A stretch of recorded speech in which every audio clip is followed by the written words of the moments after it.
Friends, welcome to SM Kannada channel. Vasudeva Kutumba ಸೀರಿಯಲ್ನ ನಾಳಿನ ಸಂಚಿಕೆಯಲ್ಲಿ ಏನಾಗುತ್ತೆ ಅಂತ ನೋಡೋಣ. ಅದಕ್ಕೂ ಮುಂಚೆ ವಿಡಿಯೋ ನೋಡ್ತಾ ಇರೋರೆಲ್ಲರೂ ಪ್ಲೀಸ್ ಸಬ್ಸ್ಕ್ರೈಬ್ ಮಾಡ್ಕೊಳ್ಳಿ, ಹಾಗೆ ಲೈಕ್ ಮಾಡೋದನ್ನ ಮರಿಬೇಡಿ.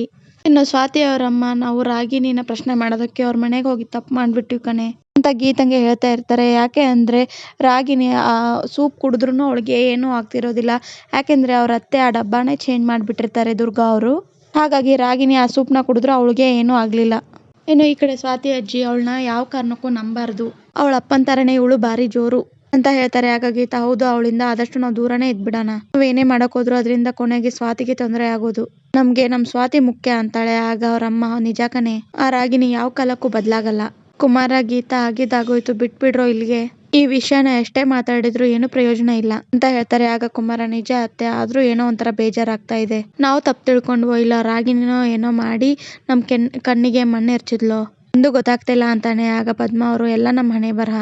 ಗೀತಾ, ನಾಳೆ ಭೀಮ್ನ ಅಮಾವಾಸ್ಯೆ ಹಬ್ಬ ಇದೆ, ಎದ್ದೇಳು, ಮನೆಯೆಲ್ಲ ಕ್ಲೀನ್ ಮಾಡ್ಕೊಂಡು ಎಲ್ಲ ರೆಡಿ ಮಾಡ್ಕೊಳ್ಳೋಣ ಅಂತಾರೆ. ಆಗ ಪ್ರೀತಿ, ಅಮ್ಮ, ವರ್ಷದಲ್ಲಿ ಎಷ್ಟೊಂದು ಅಮಾವಾಸ್ಯೆ ಇರುತ್ತೆ, ಆದ್ರೆ ಇದಕ್ ಮಾತ್ರ ಯಾಕೆ ಹಬ್ಬ ಮಾಡ್ಬೇಕು ಅಂತ ಕೇಳ್ತಾಳೆ. ಆಗ ಅವ್ರ ಅಜ್ಜಿ, ಏ ಪ್ರೀತಿ, ಇದು ಆಷಾಢದ ಅಮಾವಾಸ್ಯೆ ಅಂತ ಹಬ್ಬ ಅಂತ ಆಚರಣೆ ಮಾಡ್ತಾರೆ, ಇದಕ್ಕೆ ಒಂದು ದೊಡ್ಡ ಪುರಾಣನೇ ಇದೆ. ಆಗ ಅವ್ರ ಅಜ್ಜಿ ಪುರಾಣದ ಕಥೆನ ಎಲ್ಲ ಪ್ರೀತಿ ಹಾಗೂ ಮನೆಯವ್ರಿಗೆಲ್ಲ ಹೇಳ್ತಾರೆ. ಆಗ ಪ್ರೀತಿ ಅದ್ ಕಥೆನ ಕೇಳಿ, ಮದ್ವೆ ಆದವ್ರು ಮಾತ್ರ ಈ ಹಬ್ಬ ಆಚರಿಸ್ಬೇಕಾ, ನಾನು ಹೇಗೆ ಇದನ್ನ ಆಚರಿಸ್ಲಿ ಅಂತ ಕೇಳ್ತಾಳೆ. ಅವರಮ್ಮ, ಮದ್ವೆ ಆದವರು ಅವ್ರ ಗಂಡನ್ಗೋಸ್ಕರ ಈ ಪೂಜೆನ ಮಾಡ್ಬೇಕು, ಹಾಗೆ ಮದ್ವೆ ಆಗದೆ ಇರೋರು ಒಳ್ಳೆ ಗಂಡ ಸಿಗ್ಲಿ ಅಂತ ಹೇಳಿ ಬೇಡ್ಕೋಬೇಕು ಅಂತ ಹೇಳಿ ಪೂಜೆ ಮಾಡ್ಬೇಕು ಅಂತ ಹೇಳ್ತಾರೆ.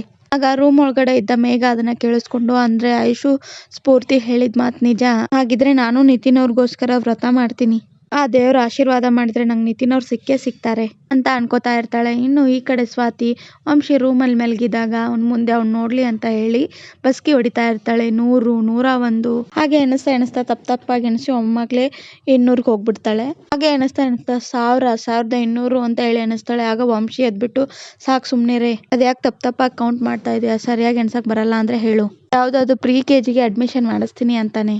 ಆಗ ಸ್ವಾತಿ, ಹಬ್ಬ ಅಂತೂ ಮಾತಾಡಿದ್ರು ಅಲ್ವಾ, ನಂಗೆ ಅಷ್ಟು ಸಾಕು ಅಂತಾಳೆ. ಆಗ ವಂಶಿ, ಸುಮ್ಮನೆ ತಲೆ ತಿನ್ಬೇಡ, ಇಲ್ಲಿಂದ ಹೋಗು, ನಂಗೆ ನಿದ್ದೆ ಬರ್ತಾ ಇದೆ ಅಂತಾನೆ. ಆಗ ಸ್ವಾತಿ, ವಂಶಿಯವ್ರೆ, ನೀವು ಹೀಗೆ ಮುಖ ಊದಿಸ್ಕೊಂಡ್ರೆ ನಾನು ಹೇಗಿರ್ಲಿ ಹೇಳಿ.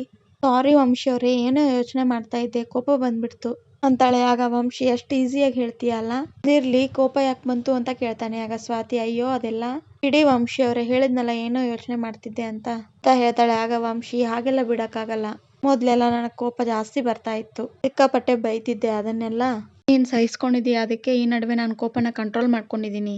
ಆದ್ರೆ ನೀನ್ ನೋಡಿದ್ರೆ ವಿಚಿತ್ರವಾಗಿ ಬಿಹೇವ್ ಮಾಡ್ತಾ ಇದೀಯ, ಏನಿದೆಲ್ಲ ಅಂತ ಕೇಳ್ತಾನೆ. ಆಗ ಸ್ವಾತಿ, ಸಾರಿ ವಂಶಿಯವ್ರೆ ಅಂತ ಮಗು ತರ ರಿಕ್ವೆಸ್ಟ್ ಮಾಡ್ಕೋತಾಳೆ. ಆಗ ವಂಶಿ, ಏನ್ ಸಾರಿ, ಬುದ್ಧಿ ಇಲ್ವಾ ನಿಂಗೆ, ಏನೋ ಹುಡುಗಿ ಬೇಜಾರಲ್ಲಿದ್ದಾಳೆ, ಸ್ವಲ್ಪ ಸಮಾಧಾನ ಮಾಡೋಣ ಅಂತ ಬಂದ್ರೆ ನನಗೆ ಉಲ್ಟಾ ಹೊಡಿತೀಯ ನೀನು ಅಂತ ಬೈತಾ ಇರ್ತಾನೆ. ಆಗ ಸ್ವಾತಿ ಮೂತಿನ ಸಪ್ಪಗ್ ಮಾಡ್ಕೊಂಡು, ಸಾರಿ ಅಂತ ಹೇಳಿದ್ನಲ್ವಾ, ಹೋಗ್ಲಿ ಬಿಡಿ, ನೀವು ನಾಳೆ ನನಗೆ ಪಾನಿಪುರಿ ಕೊಡ್ಸಿ ಅಲ್ಲ, ಆಯ್ತಾ ಅಂತಾಳೆ. ಆಗ ವಂಶಿ, ನಿಮ್ ಸಾರಿನ ನಾನು ಅಕ್ಸೆಪ್ಟ್ ಮಾಡೋದಿಲ್ಲ, ಆವಾಗ್ಲೇ ಏನೋ ಬಸ್ಕಿ ಹೊಡಿತಾ ಇದ್ದೆಲ್ಲ ಅದನ್ನೇ ಕಂಟಿನ್ಯೂ ಮಾಡು, ಇದೇ ನನ್ನ ಪನಿಷ್ಮೆಂಟ್, ಆದ್ರೆ ಈ ಸರಿ ಕೌಂಟ್ನ ನಾನ್ ಮಾಡ್ತೀನಿ ಅಂತ ಹೇಳ್ತಾ ಇರ್ತಾನೆ.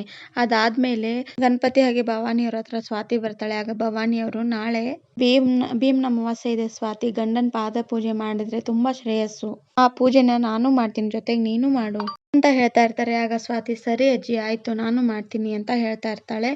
ಅದನ್ನ ಅಲ್ಲೇ ನಿಂತ್ಕೊಂಡು ಕತ್ ಕೇಳಿಸ್ಕೊತಾ ಇರ್ತಾಳೆ ರಾಗಿಣಿ. ಆಗ ಮತ್ತೆ ಅಜ್ಜಿ ತಾತನ ಇಂಪ್ರೆಸ್ ಮಾಡೋದಕ್ಕೆ ಚಾನ್ಸ್ ಸಿಕ್ಕಿದೆ, ಈ ಮನೆಗೆ ಬೆಸ್ಟ್ ಸೊಸೆ ಅನಿಸ್ಕೊಳ್ಳೋದಕ್ಕೆ ಚಾನ್ಸ್ ಸಿಕ್ಕಿದೆ, ಇಂಥ ಅವಕಾಶನ ಮಿಸ್ ಮಾಡ್ಕೋತೀನಾ, ಖಂಡಿತ ಇಲ್ಲ ಅಂತ ಹೇಳಿ ಅನ್ಕೋತಾ ಇರ್ತಾಳೆ. ಇನ್ನು ಈ ವಿಡಿಯೋ ನಿಮಗೆ ಇಷ್ಟ ಆಗಿದ್ರೆ ಪ್ಲೀಸ್ ಸಬ್ಸ್ಕ್ರೈಬ್ ಮಾಡ್ಕೊಳ್ಳಿ, ಹಾಗೆ ಲೈಕ್ ಮಾಡೋದನ್ನ ಮರಿಬೇಡಿ. ಪ್ಲೀಸ್ ಬೇಗ ಸಬ್ಸ್ಕ್ರೈಬ್ ಮಾಡ್ಕೊಂಡು ವಿಡಿಯೋಸ್ಗಳನ್ನ ನೋಡಿ.